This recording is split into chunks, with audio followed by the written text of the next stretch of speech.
ఉమ్మడి వరంగల్ జిల్లాలో ప్రముఖ శైవ క్షేత్రం వేయి స్తంభాల గుడిలో భక్తుల కోలాహలం నెలకొంది. మహాశివరాత్రి రోజున రుద్రేశ్వర స్వామి దర్శనానికి పెద్ద సంఖ్యలో భక్తులు తరలి వస్తున్నారు.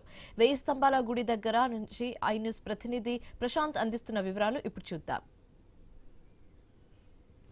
మహాశివరాత్రి పర్వదినాన వేయి స్తంభాల గుడిలో భక్తులు తెల్లవారుజాము నుంచి కూడా అభిషేక అర్చనలు చేస్తున్న పరిస్థితి మనం చూస్తున్నాము. అటు పరమశివుని దర్శించుకోవడానికి నగర పుర ప్రముఖులంతా కూడా వచ్చి పెద్ద ఎత్తున దర్శించుకొని ముందుకు సాగుతున్నారు. ప్రస్తుతం మనకు కూడా చైర్మన్ కూడా కుటుంబ సమేతంగా వచ్చి ఆ పరమశివుని దర్శించుకున్నాడు. ఇక్కడ నగరంలోని దేవాలయాలలో కూడా ప్రత్యేక ఏర్పాట్లు కూడా ఇటు కార్పొరేషన్ కూడా ఆధ్వర్యంలో పెద్ద ఎత్తున చేయడంతో అయితే భక్తులు అభిషేకాలు అర్చనలు చేసుకుని ఆ శివుని యొక్క కృపకు పాత్రలు అవుతున్నారు. వాళ్ళు దంపతులు మనతో ఉన్నారు, వాళ్ళతో మాట్లాడించే ప్రయత్నిద్దాం. సార్ చెప్పండి, ఈ యొక్క పరమశివుని కృపకు పాత్రలు అయ్యారు, ఈ యొక్క శివరాత్రి సందర్భంగా దర్శనం చేసుకున్నారు, ఎలా ఉంది? ముందుగా వరంగల్ ప్రజలందరూ కూడా మహాశివరాత్రి శుభాకాంక్షలు తెలుపుకుంటూ కూడా తరఫున మున్సిపల్ కార్పొరేషన్ తరఫున భక్తులు ఎటువంటి ఇబ్బంది కాకుండా అన్ని సౌకర్యాలు కూడా సమకూర్చినాము.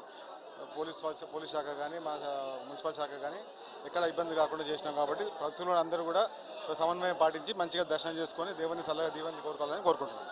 అదే మనం చూస్తున్నాము, పరమశివుని అందరూ కూడా చల్లగా దీవెనలు తీసుకోవాలని చెప్పేసి కోరుతున్నారు. మేడం చెప్పండి, శివరాత్రి పర్వదినాన దర్శనం చేసుకున్నారు, ఎలా ఉంది? శివరాత్రి శుభాకాంక్షలు అండి. ఎలా ఉంది మేడం? సంతోషం, చాలా మంచి దర్శనం. అదే మనం చూస్తున్నాము, పెద్ద ఎత్తున పరమశివుని అయితే దర్శనాలు చేసుకొని ముందుకు సాగుతున్న పరిస్థితి అయితే మనం చూస్తున్నాము. ఆ అమ్మవారి అటు పరమశివుని అటు కుటుంబ సమేతంగా దర్శనాలు చేసుకుంటున్నారు ప్రముఖులంతా కూడా. మేడం చెప్పండి, ఎలా ఉంది?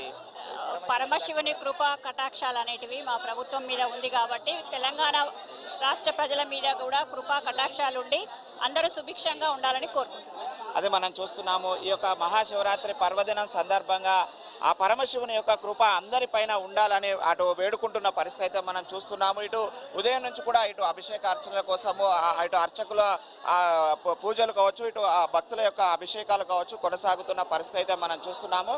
ఇటు భక్తులు కూడా పెద్ద ఎత్తున వచ్చి అటు శివుణ్ణి దర్శనం చేసుకొని పెద్ద ఎత్తున తరలి వెళ్తున్న పరిస్థితి అయితే మనం చూస్తున్నాము. ఆ యొక్క పరమశివుణ్ణి అభిషేకాలు అయితే కొనసాగుతున్నాయి. నిత్యాభిషేకంతో పాటు ఈరోజు ఉదయం నుంచి రాత్రి వరకు కూడా పెద్ద ఎత్తున ఆ అభిషేకాల అనంతరము సాయంత్రం కళ్యాణము, అటు 12 గంటలకు అర్ధరాత్రి లింగోద్భవ కాలం కూడా నిర్వహించనున్నారు. ఈ యొక్క మహాశివరాత్రి సందర్భంగా కూడా మనము చూస్తున్నాము, కుటుంబ సమేతంగా అందరూ వచ్చి చేసుకుంటారు. అమ్మ, శివరాత్రి సందర్భంగా దర్శనం ఎలా ఉంది? బాగుందండి. అందరికీ మహాశివరాత్రి శుభాకాంక్షలు. అందరు ఆరోగ్యంగా అభివృద్ధి చెందాలని మనస్ఫూర్తిగా కోరుకుంటాను. సంవత్సరం అంతా మళ్ళీ రావాలి. ప్రతి సంవత్సరం కూడా అందరు అభివృద్ధి చెంది రావాలి గుడికి. నమస్తే. అది మనం చూస్తున్నాను, చెప్పండి ఎలా ఉంది? చాలా సంతోషంగా ఉన్నది. ఈ టైం అయినప్పటికీ కూడా చాలామంది భక్తులు మహాశివుని దర్శనం కోసం వెయిట్ చేస్తున్నారు. అందరికి కూడా మహాశివరాత్రి శుభాకాంక్షలు. అదే మనం చూస్తున్నాము, భక్తులైతే పెద్ద ఎత్తున దర్శనాలు చేసుకొని ముందుకు సాగుతున్న పరిస్థితి అయితే మనం చూస్తున్నాము. ఇది ప్రస్తుతం అయితే ఇక్కడ వేయి స్తంభాల గుడిలో భక్తుల దర్శనాలు అయితే కొనసాగుతున్న పరిస్థితి. ఇది వేయి స్తంభాల గుడిలో మహాశివరాత్రి సందర్భంగా భక్తుల కోలాహలం. కెమెరామెన్ విజయ్తో ప్రశాంత్, ఐ న్యూస్, వరంగల్ నుండి.